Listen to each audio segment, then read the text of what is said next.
When I was 4 years old, I accomplished my first big act of kindness. I grew up in Ufa, Russia, and every single time I would visit my grandparents, the first thing that I would notice was how dark, small, and full of smell of smoke their apartment was.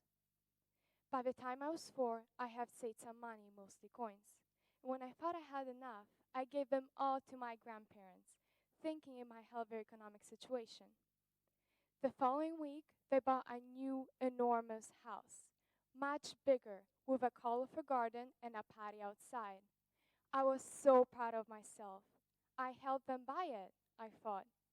Unfortunately, 8 years later, my grandmother brought me face to face with reality. She told me that the money that I gave them was used to buy my grandfather's socks. I did not imagine that turn of events.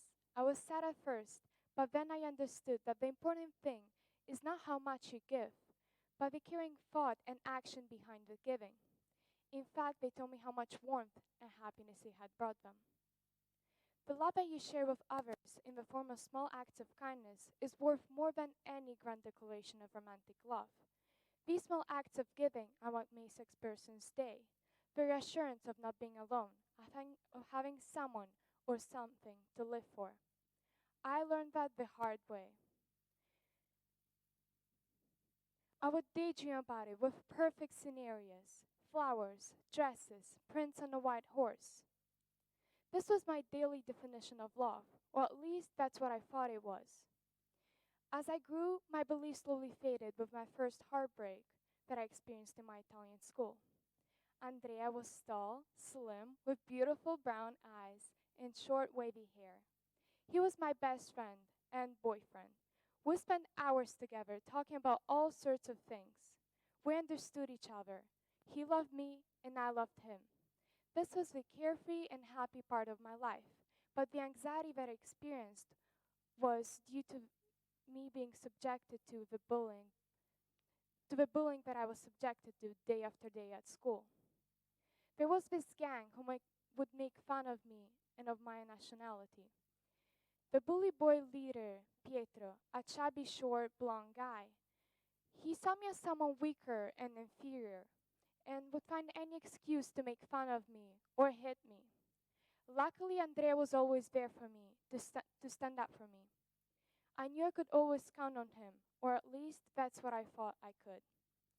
Until of the day of the birthday party incident.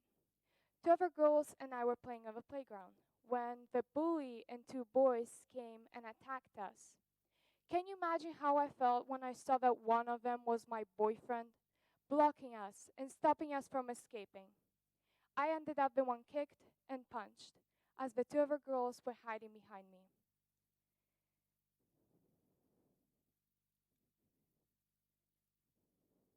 I was looking at him, searching for sympathy in his eyes, but there was none. That I was heartbroken and fed up with the continuous humiliation I have suffered for so many years. That same night, I decided to put an end to it and stand up for myself. As my mother would tell me, feeling sorry for yourself is much easier than being strong. So I decided that things were going to change. Every single morning, I would tell myself that no matter what was going on around me, I was still me, a stronger me. And I made a promise to myself to find and connect with people that felt the same way I did. Deep down, I'm still the 3 years old girl who would smile and wave her hand at strangers, who worried, sad, and distracted faces. I felt bad for them and wanted to make them smile again. No one has ever needed to teach me how to be kind to others. I just know I want to give hope and emotional support. Everyone has their ups and downs, and there might be periods when you notice only the downs. That's when emotional support and kindness comes into play.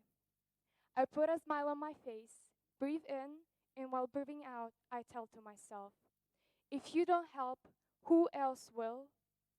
And the next thing I know, I'm sitting next to someone, introducing myself, and then making jokes. I have no idea how I do this. I'm a pretty shy girl who struggles with her own problems and has not her life figured out at all. But when I put my mind to something, I never look back, Never. Because the happiness that I bring to others is what keeps me going in life. Thank you.